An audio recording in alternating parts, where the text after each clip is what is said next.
तैयार रहिए। स्टार्ट।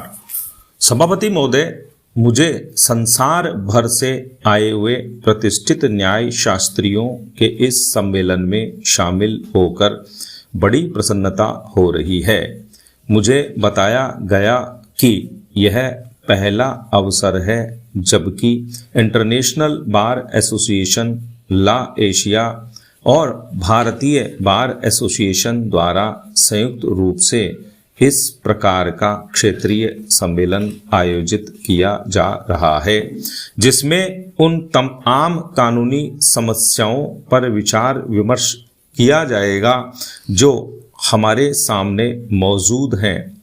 साथ ही उन समस्याओं पर भी विचार किया जाएगा जो तेजी से बदल रही इस दुनिया के सामने आ सकती हैं, जिससे कि विभिन्न भारी परिवर्तनों के लिए पहले से ही तैयारी की जा सके और अगले 15 वर्षों में इस सदी के अंत तक न्याय की उचित और आदर्श व्यवस्था की जा सके।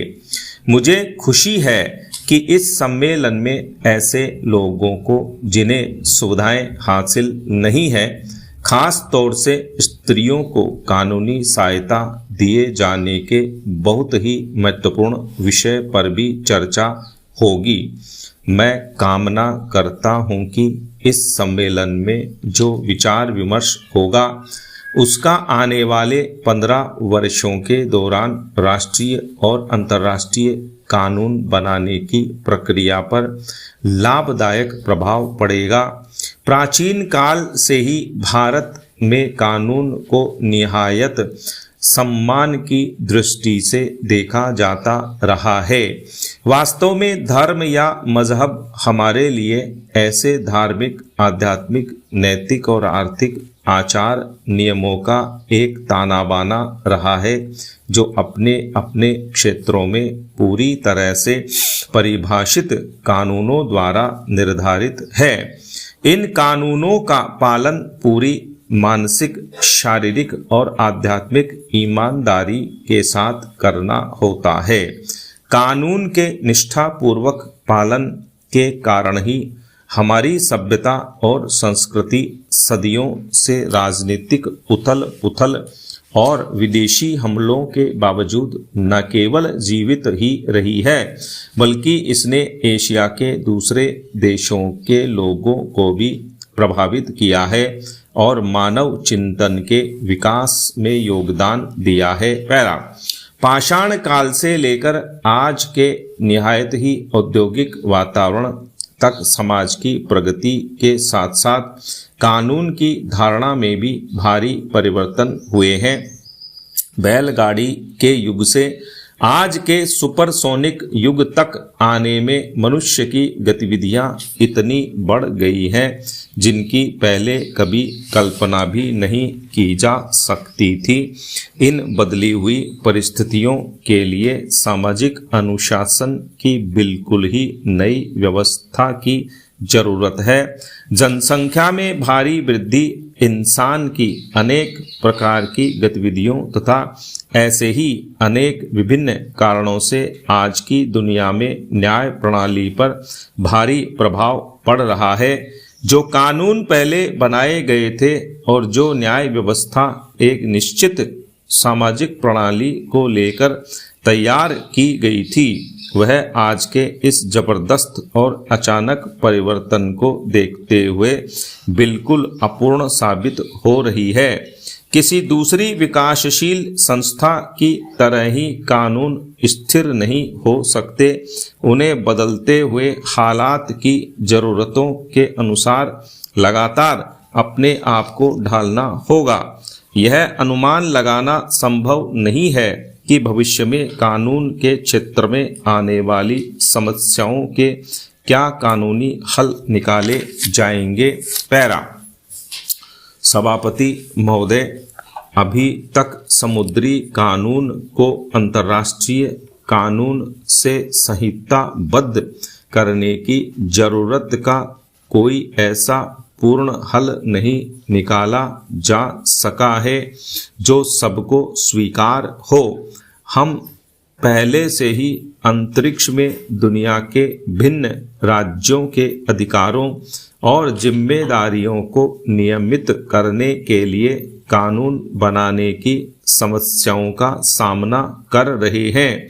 मुझे खुशी है कि न्याय शास्त्रियों की 2 अंतर्राष्ट्रीय और 1 राष्ट्रीय संस्था अगले 15 वर्षों में इंसान की जरूरतों का अंदाजा लगाने और सन 2001 में न्याय की व्यवस्था के मार्ग में आने वाली चुनौतियों का सामना करने के लिए आपस में मिलकर विचार विमर्श कर रही है।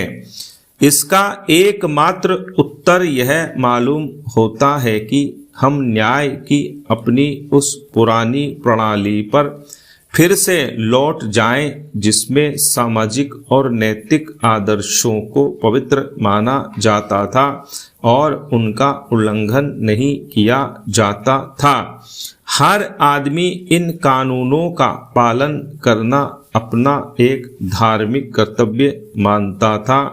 आज वैज्ञानिक और आर्थिक प्रगति के कारण धर्म का प्रभाव कम हो गया है, इसलिए समाज को इन बदलते हुए हालात के मुताबिक अपने आप को ढालना होगा और नई मान्यताएं तथा आत्म अनुशासन पैदा करना होगा।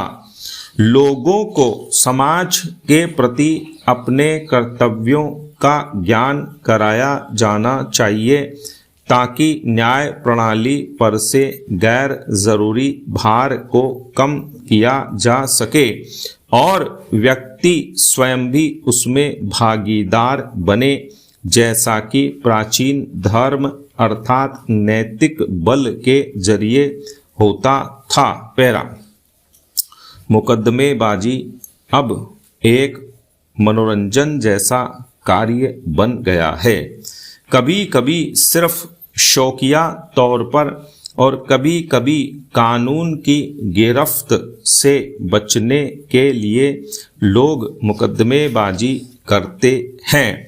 कभी कभी कानून और कानूनी पाबंदियों के उल्लंघन के लिए अदालतों का सहारा लेना एक सुरक्षित साधन माना जाता है।